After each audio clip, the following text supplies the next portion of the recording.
اتنا حسین بنایا. میں اس کا ترجمہ کر رہا ہوں، ماں حروف تعجب ہے. اتنا حسین، اتنا حسین کیسے کیسے بنایا؟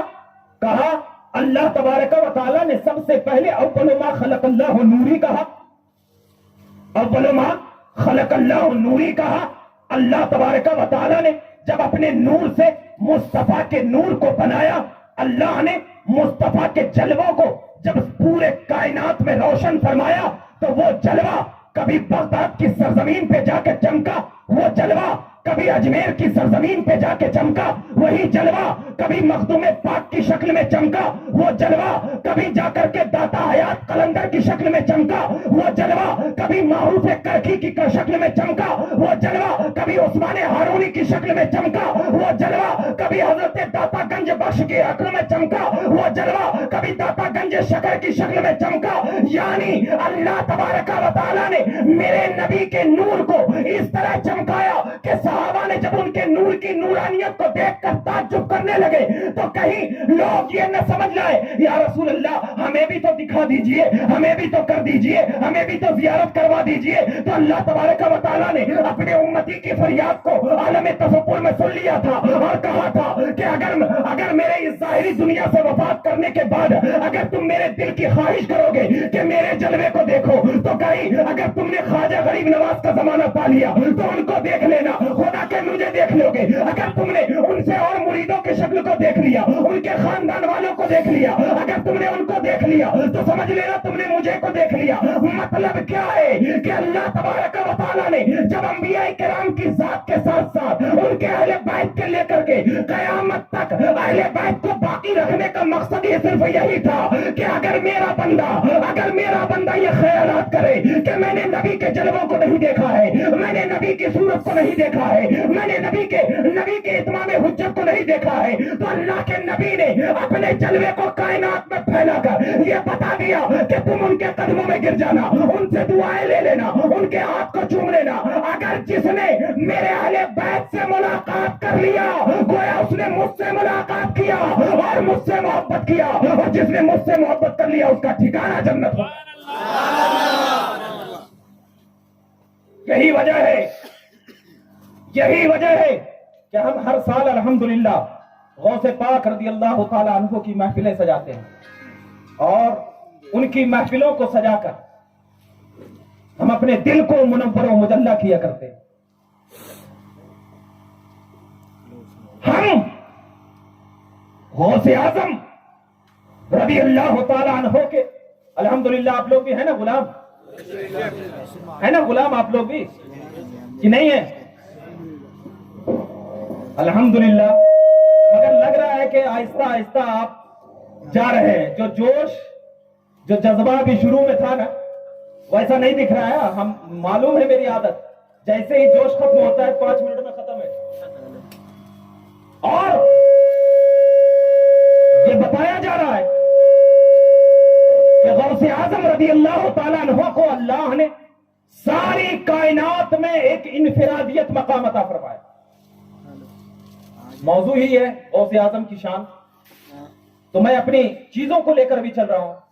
اور ایک چیز یہ ہے کہ کوئی اگر اعتراض کرے نا تو کہنا کہ غوث معجزات اس کو کہتے ہیں جو انبیاء سے صادر ہو اور عقل میں نہ آئے. معجزات اس کو کہتے ہیں جو انبیاء سے صادر ہو اور عقل میں نہ آئے، اور کرامت اس کو کہتے ہیں جو اولیاء سے ثابت ہو اور عقل میں نہ آئے. ٹھیک ہے، عادت کے خلاف. اب اس کی طرف جانے سے پہلے میں 3 باتیں آپ کو پیش کروں. تقدیر کی 3 قسمیں. تقدیر کی کتنی قسمیں؟ ذہن میں رکھنا. بہت سارے لوگ اعتراض کریں گے تو ان کو بتانے میں بڑی آسانی ہوگی آپ کو. ایک تقدیر معلق ہے. کیا ہے؟ تقدیر معلق. اور ایک ہے تقدیر مبرم مطلق. کتنا؟ تقدیر مبرم مطلق. اور ایک ہے تقدیر شبیہ بمبرم. ابھی میں تینوں کا آسان انداز میں آپ کو بتا دوں گا تو اس کے بعد آپ خود بخود سمجھ جائیں. تقدیر معلق کہتے ہیں اس کو کہ اللہ تبارک و تعالی نے ہمارے لیے مقرر کر دیا کہ ہماری زندگی 60 سال کی ہے. ٹھیک ہے، لیکن اللہ نے اس کے ساتھ یہ بھی مینشن کیا, یہ بھی لکھ دیا ہے کہ اگر فلاں بندہ 100 رکعت نماز پڑھے گا, یا کسی کے پاس جا کر دعا کروائے گا, یا فلاں قرآن مجید 100 مرتبہ پڑھے گا, یعنی کوئی چیز, تو اس کی عمر 60 سال کے بجائے 65 سال ہو جائے گا. سمجھ میں آ رہی بات؟ تو مطلب یہ ہے کہ 60 سال مقرر ہے اور آپ کی 5 سال عمر بڑھ سکتی ہے, بشرط کہ وہ 5 سال کو معلق رکھا ہے, لٹکائے رکھا ہے. کس پر؟ کسی عبادت پر, کسی عبادت پر. اسی لیے فرماتا نا کہ الدعاء رد القضاء, دعا جو ہے تقدیر کو بدل دیتی ہے. مطلب کیا ہے؟ یہی ہے مطلب کہ تقدیر معلق, یعنی دعا, کسی کی دعا سے بھی تقدیر بدلتی ہے. یعنی اس پہ 5 سال لٹکا کے رکھا ہے کہ اگر تم نے یہ کام کر دیا.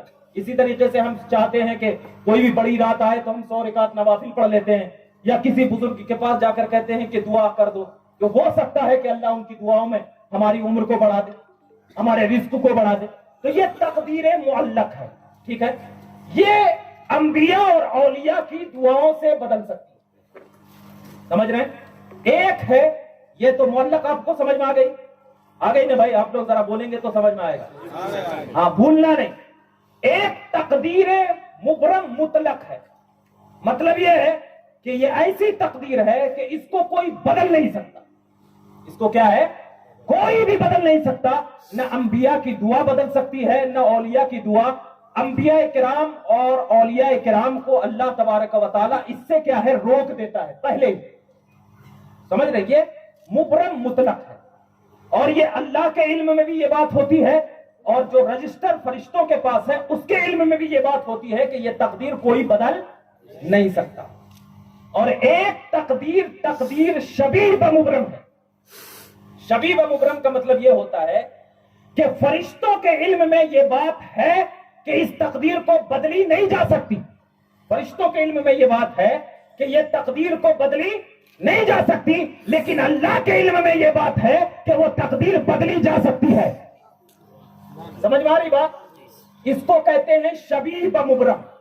یعنی فرشتوں کے علم میں یہ بات رہتی ہے, یعنی فرشتوں کو اس بات کا علم ہوتا ہے کہ وہ تقدیر نہیں بدلے گی, یہ مبرم ہے, نہیں بدل سکتی. لیکن اللہ کے علم میں یہ بات ہے کہ وہ تقدیر بدلی جا سکتی ہے.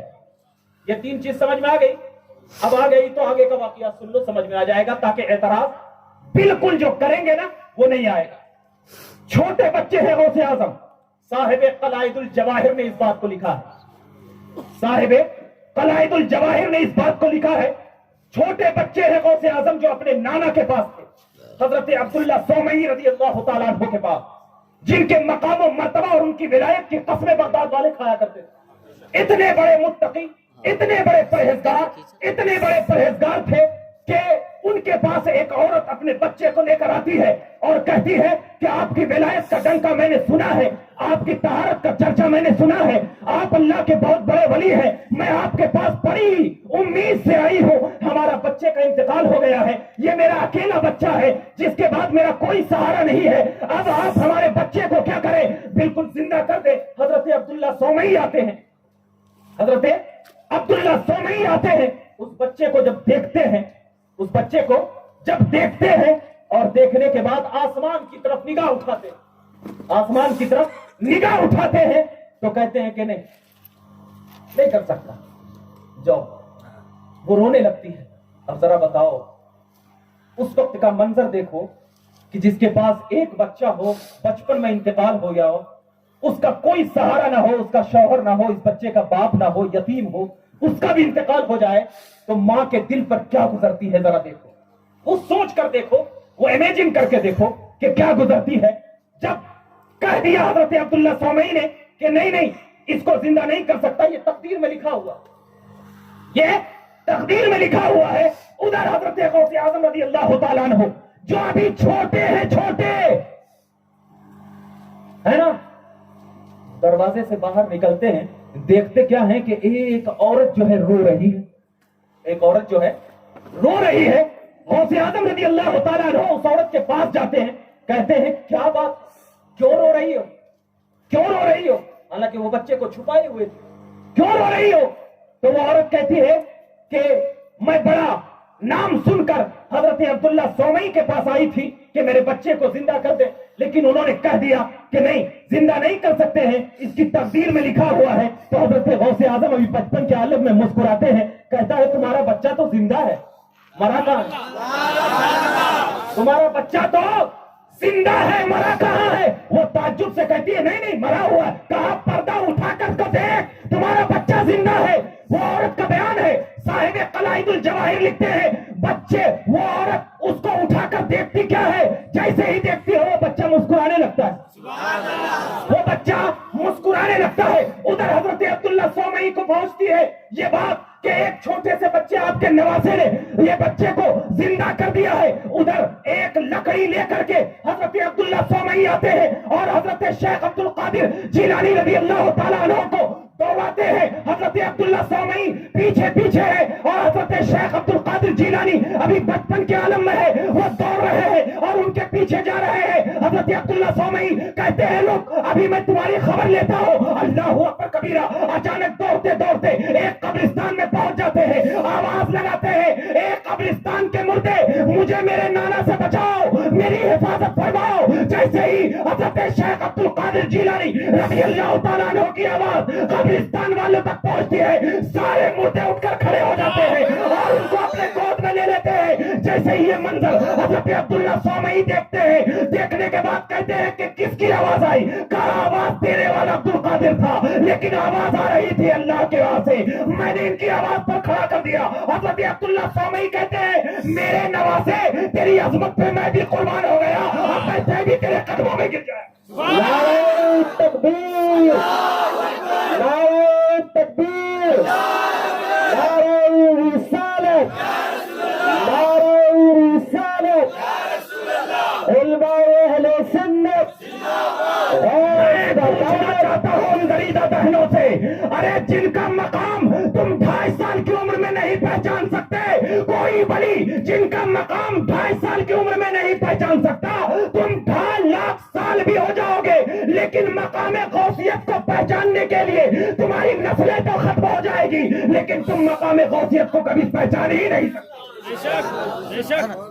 2.5 سال کی عمر ہے، 2.5 سال کی عمر ہے، کبھی دیکھا ہوگا کہ نواسا نانا نواسا کے قدموں میں گر کے ان کی ولایت کی تصدیق کر رہا ہو؟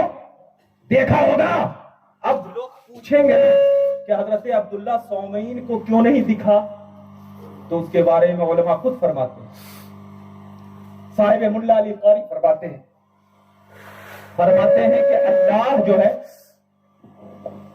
اللہ جو ہے بعض چنندہ لوگوں کو شبیہ و مبرم کو بدلنے کا طاقت عطا فرماتا، اور اس میں شیخ عبد القادر جیلانی رضی اللہ تعالیٰ عنہ کی ذات، جو اب جہاں پر بھی تم دیکھنا، جہاں پر بھی تم روایت پڑھنا، اگر وہاں پر یہ لگے کہ اللہ کے اس ولی نے مبرم تقدیر مبرم کو بدل دیا، تو مطلب کیا ہے؟ وہاں پر تقدیر مبرم مطلق کو نہیں بدلا بلکہ تقدیر مبرم شبیہ مبرم کو بدلا۔ یہ ذہن میں رکھنا، کہیں پر بھی آپ دیکھ لو اٹھا کر، اور جب یہ فرق آپ کے ذہن میں رہے گا نا تو کوئی گلی کا مولوی تم سے سوال نہیں کرے گا، کیونکہ اس کو اس بات کا علم ہی نہیں ہے کہ تقدیر کی قسمیں کتنی ہیں، اس نے تو گوگل پہ پڑھ کر کے سرچ کر لیا ہے۔ ان کو کم معلوم ہوتا جب درسگاہوں میں آتے تب نا، درسگاہوں میں آتے تب ہے، اور وہ کب بدلتے ہیں معلوم؟ جب 30 سال عمر ہو جاتی ہے نا تو کہتے ہیں میں پہلے سنی تھا پھر اس کے بعد مجھے یہ دین لگا۔ تجھے 30 سال سمجھنے میں لگ گیا، 30 سال سمجھنے میں لگ گیا۔ غوث اعظم رضی اللہ تعالیٰ عنہ ماں کے پیٹ میں بھی تھے تو 18 پارے حفظ کر لیے تھے۔ سبحان اللہ، 30 سال تجھے سمجھنے میں لگا۔ آپ نے یہ بات پڑھی ہوگی نا کہ جب استاذ کے پاس گئے بسم اللہ الرحمن الرحیم پڑھا تو 18 پارے یاد کر لیے۔ کہا بیٹا تم نے یہ پارے کہاں سے سنے؟ کہا میری ماں کو 18 پارے یاد تھا، وہ پڑھتی تھی، میں اندر سنتا تھا، میں سن کر کے یہ 18 پارے کا حافظ ہو گیا۔ اگر پورا یاد ہوتا تو پورے کا حافظ ہو جاتا۔ اور تو مقام غوثیت کو سمجھنا چاہتا ہے؟ جس کو 30 سال اپنا دین سمجھنے میں لگ گیا ہو وہ مقام غوثیت کو سمجھنا چاہتا ہے؟ ارے مقام غوثیت اللہ کے نبی کی عطا کا نام ہے. بے شک. مقام غوثیت علی کی ولایت کو ڈالنے کا نام ہے. غوث اعظم فرماتے ہیں، خود فرماتے ہیں بہجت الاسرار میں، خود فرماتے ہیں کہ میں جب تقریر کے لیے مجمع میں بیٹھتا تو میری تقریر سننے والے لوگ نہیں موجود رہتے تھے، شروع میں نہیں موجود رہتے. میں بڑا افسردہ رہتا کہ میری تقریر سننے والے نہیں ہیں. اچانک ایک مرتبہ میں ممبر پر کھڑا بیٹھ کر کے تقریر کر رہا تھا کہ ہم سب کے آقا تاجدار انبیاء فخر رسولہ حضرت محمد مصطفیٰ صلی اللہ علیہ وسلم آتے ہیں، کہتے ہیں بیٹا زبان کھولو، بیٹا زبان کھولو. جیسے ہی زبان کھولتے ہیں 7 مرتبہ لعاب دہن نبی پاک صلی اللہ علیہ وسلم ڈالتے ہیں. خود بہجت الاسرار کی روایت ہے. اور اس کے بارے میں یہ کتاب ایسی ہے کہ ہم بھی مانتے وہ بھی مانتے، ہم بھی مانتے. میں نام نہیں لیتا ہوں کیونکہ پاک محفل میں ناپاکوں کا نام نہیں لیا جاتا. بے شک. بے شک. یہ غوث پاک کی محفل ہے نا، بے شک. غوث پاک کی. ہم صرف وہ کہیں گے نا، سمجھ لینا. فرماتے ہیں نبی پاک نے 7 مرتبہ لعاب دہن ڈالا اور ڈال کر کے آپ تشریف لے کر چلے گئے. میری زبان ابھی میٹھاسی ہو رہی تھی کہ اتنے میں حضرت علی آتے ہیں. سبحان اللہ. اتنے میں حضرت علی رضی اللہ تعالیٰ عنہ آتے ہیں اور کہتے ہیں بیٹا زبان کھولو، اور 6 مرتبہ لعاب دہن ڈال. میں نے پوچھا حضور ابھی نبی پاک صلی اللہ علیہ وسلم آئے تھے، آپ نے 6 مرتبہ کیوں ڈالا؟ کہا نبی نے 7 مرتبہ ڈالا اس لیے میں نے 6 مرتبہ ڈالا تاکہ برابری نہ ہو جائے، تاکہ برابری نہ ہو جائے. اب یہاں پر سے پھر ایک عقیدہ دوں گا، اس کے بعد میں لے کے آؤں. حضرت علی کو کیسے معلوم ہوا کہ نبی نے 7 مرتبہ ڈالا؟ کیسے معلوم ہوا کہ حضرت نبی نے 7 مرتبہ ڈالا؟ کیسے معلوم ہوا؟ تو وہی بتائیں گے، وہی بتائیں گے کہ جب انسان زندہ رہتا ہے، جب انسان زندہ رہتا ہے، ایک پرندے کو قید کرو پنجرے میں، وہ کیا سمجھتی ہے؟ دنیا اتنی کہیں گھوم سکتی ہو؟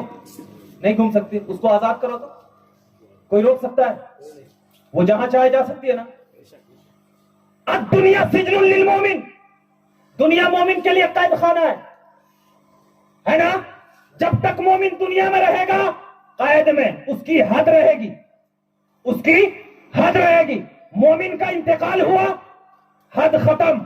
اب وہ جہاں چاہے جا سکتا ہے، جہاں چاہے جا سکتا ہے کہ نہیں جا سکتا؟ ارے بھائی آپ ایک دم سمپل سی مثال لو نا. جب تک پرندہ قید میں ہے، پنجرے میں ہے، اب اس کی حد وہی ہے، جہاں ہم چاہیں گے وہیں جائے گا. اس کو اڑا دو، اب اس کو پکڑ سکو گے، روک سکو گے کہ تو وہاں مت جا، تو وہاں مت جا، تو وہاں مت جا. دنیا کا کنڈیشن اس کے اوپر لاگو نہیں ہوتا ہے. کیوں؟ اس لیے کہ اس نے دنیا کو چھوڑ دیا ہے. اب کائنات میں گھومے گا، اب کائنات میں گھومے گا، اور جب کائنات میں گھومے گا تو اب وہ بتاؤ کہ کیا یہاں نہیں، وہاں نہیں، وہاں نہیں، وہاں نہیں، وہاں نہیں، کہاں نہیں؟ ہر جگہ نا، ہر جگہ نا. تو اب ذرا دیکھو ہر جگہ حضرت علی رضی اللہ تعالیٰ عنہ کو میرے آقا نے ولی بنایا. بے شک. من کنت مولا فعلی مولا، یہی تھا نا. اب حضرت علی کو معلوم کیسے ہوا؟ تو جب آپ حضرت علی کو کیسے معلوم ہوا؟ تو حضرت علی کی ولایت نے ان کے نگاہوں میں اتنی تاثیر عطا فرما دیا کہ حضرت علی کائنات کے ذرے ذرے کو مشاہدہ کر لیتے ہیں. اٹھاؤ ترمذی کی حدیث پاک، حضرت علی رضی اللہ تعالیٰ عنہ بیٹھے ہوئے ہیں، حضرت جبرائیل آتے ہیں، کہتے ہیں علی آپ کے علم کا بڑا ڈنکا سنا ہے، آپ بہت علم والے ہیں، آپ نبی کی صحبت میں ہمیشہ رہتے ہیں، ذرا دیکھ کر بتائیے کہ جبرائیل کہاں ہے، دیکھ کر بتائیے کہ جبرائیل کہاں ہے. حضرت علی رضی اللہ تعالیٰ عنہ کا بیان ہے کہ میں مشرق کی طرف دیکھا، مغرب کی طرف دیکھا، اور جنوب کی طرف دیکھا، شمال کی طرف دیکھا، تحت الثری کی طرف دیکھا، عرش معلیٰ پہ دیکھا، کائنات کے ذرے ذرے کو میں نے ڈھونڈ لیا، کہیں جبرائیل نظر نہ آیا. بعد میں جب میں نے سوچا تو کہا کہ ہو سکتا ہے تو ہی جبرائیل ہے، سبحان اللہ. ہو سکتا ہے تو ہی جبرائیل ہے. حضرت جبرائیل نے کہا یقیناً میں ہی جبرائیل ہوں. میں تو اندازہ لگا رہا تھا. کہا اس اندازے میں نے کائنات کو دیکھ لیا ہے. میں نے کائنات کو دیکھ لیا، اور جب علی کے سامنے کائنات کا مشاہدہ ہو تو اگر نبی میرے غوث اعظم کی بارگاہ میں آئے تو کیا علی اس کا مشاہدہ نہیں کر سکتے؟ سبحان اللہ. پوچھا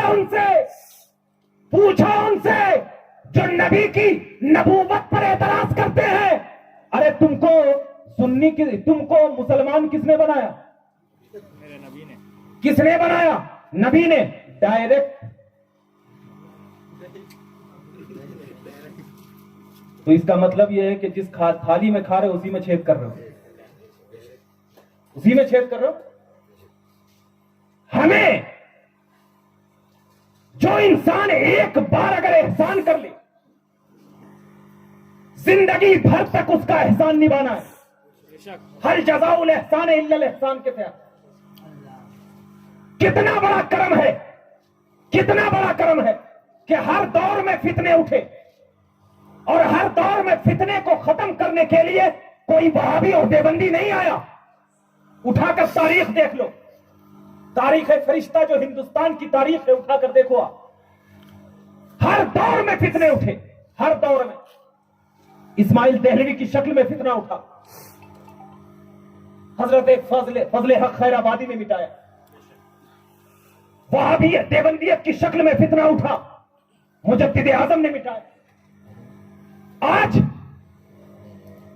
ناموس رسالت پر فتنہ اٹھا تو خادم حسین رضوی نے مٹایا. سبحان اللہ. ہر دور میں فتنہ اٹھا ہے. ہم اہل سنت کے نزدیک پیسے کی اہمیت نہیں ہے، ناموس رسالت کی اہمیت ہے. سبحان اللہ. ہمیں کوئی مکہ اور مدینے سے ریال نہیں آتے ہیں، ہمیں نبی کی محبت کی خوشبو آیا کرتی ہے، نبی کی محبت کی عطا آیا کرتی ہے. ورنہ بتاؤ نبی پاک صلی اللہ علیہ وسلم نے کیوں فرمایا تھا کہ مجھے یمن سے خوشبو آ رہی ہے؟ کیوں فرمایا تھا؟ معلوم تھا کہ وہاں پر میرے چاہنے والے اتنے ہوں گے کہ ان کی چاہت سے میرا نام، میری عطا، میرا فضل ان کی چاہت میں اتنا عام ہوگا کہ اگر کسی کے پاس جائیں گے تو لوگ کہیں گے کہ یہ عاشق رسول آیا. یہی تو ہے نا. آج ہم کیوں اپنے آپ پہ فخر کرتے ہیں کہ ہم بریلوی؟ کیوں کرتے ہیں؟ ارے بریلی تو ایک جگہ کا نام ہے نا، مگر فخر سے کہتے ہیں. اگر کوئی پوچھتا ہے نا کون ہو بھائی، بریلوی. کیا بریلی میں صرف اعلیٰ حضرت کی ذات ہے؟ کیا اور دوسرے لوگ بھی ہیں؟ احمد رائے بریلوی بھی، احمد رائے بریلوی ہے جو پکا ہے. پھر کیوں کہتے ہیں؟ تو وہاں پر ایک ذات پوری کائنات میں اتنی عام ہو جاتی ہے نا، اتنی عام ہو جاتی ہے، اب دوسری کی طرف نگاہ جاتا ہی نہیں ہے، صرف اس ذات کی طرف جاتا ہے، صرف اس ذات کی طرف جاتا ہے. جیسے کہ آپ کو میں بتا دوں، مکہ میں ابو جہل بھی تھا، ابو لہب بھی تھا، عتبہ شیبہ بھی تھا، اور نہ جانے کتنے بھی گرو گھنٹال دہشت گرد گنڈے تھے نا. لیکن جب میرے نبی کو 12 ربیع الاول کے صبح صادق کے وقت نمودار ہوئے، اب سب لوگ میرے نبی کی طرف دیکھنے لگے. ابو جہل بھی دیکھا تھا، ایسا نہیں کہ اس نے نہیں دیکھا تھا. اگر نہیں دیکھتا تو پھر پیچھے کیسے پڑتا؟ وہ بھی دیکھا تھا، ابو لہب بھی دیکھا تھا، عتبہ شیبہ بھی دیکھا تھا، مگر غور سے دیکھا تو تھا نا. اب جس نے دیکھا، اگر دیکھنے کی نگاہ سے دیکھا تو کچھ نہیں ملا، پانے کی نگاہ سے دیکھا تو ایمان مل گیا. پانے کی نگاہ سے دیکھا تو ایمان مل گیا. ایسے ہی ہم ولی کو صرف دیکھنے کی نگاہ سے نہیں دیکھتے ہیں، ہم پانے کی نگاہ سے دیکھتے ہیں تو ہمارا دل بھی چمکنے لگتا ہے. سبحان اللہ. صرف دیکھنے کی نگاہ سے دیکھو گے تو کچھ نہیں ملے گا، پانے کی نگاہ سے دیکھو گے تو سب کچھ ملے گا. غوث اعظم کی شان وہ شان ہے کہ اللہ تبارک و تعالی نے اپنے حبیب پاک صلی اللہ علیہ وسلم کی امتی میں نبی ولایت میں سب سے اعلیٰ مقام حضرت غوث اعظم کو عطا فرمایا. سب سے اعلیٰ مقام، میں اپنی تقریر کو سمیٹنے والا ہوں، سب سے اعلیٰ مقام عطا فرمایا. اور ایک چیز ذہن میں رکھنا کہ یہ جلسہ جلوس سمجھانے کا جو مقصد ہوا کرتا ہے، آپ چیز اتنا ذہن میں رکھنا کہ ہم غوث اعظم رضی اللہ تعالیٰ عنہ کی محفلیں سجاتے ہیں، اس نیت سے سجاتے ہیں کہ اللہ تعالیٰ اس محفل کے صدقے میں ہمیں کیا ہے برکتیں عطا فرمائے. اسی لیے ہم سمجھاتے ہیں. آپ ایک ایگزامپل دو کہ یہ کپڑا اگر ناپاک ہو جائے تو کیا اس کو پاک کپڑے میں آپ ملاؤ گے؟ کیوں نہیں؟ سمجھو گے کہ اگر اس کو بھی ملا دیے تو وہ بھی ناپاک ہو. یہی نا, اس کو الگ دھو گے, پاک کو صاف کرو گے, اس کے بعد پہنو گے, تب جاؤ گے نماز پڑھنے. میں پوچھ رہا ہوں اگر آپ ناپاک چلے گئے نماز پڑھنے تو کیا ہوگا؟ بولیے بھائی ذرا. جانتے ہیں نا کہ میری نماز قبول نہیں ہوگی, یہ تو جانتے ہیں نا, کیونکہ قرآن کہتا ہے اذا قمتم الى الصلاة فاغسلوا وجوهكم وايديكم الى المرافق وامسحوا برؤوسكم وارجلكم الى الكعبين. یہی تو ہے نا کہ جب تم نماز کا ارادہ کرو تو اپنے چہرے کو دھو, اپنے ہاتھ کونیوں سمیت دھو, سر کا مسح کرو, پیر کو دھو. یہی تو قرآن کہہ رہا ہے. مطلب پاک ہونا ضروری ہے. کیوں پاک ہونا ضروری ہے؟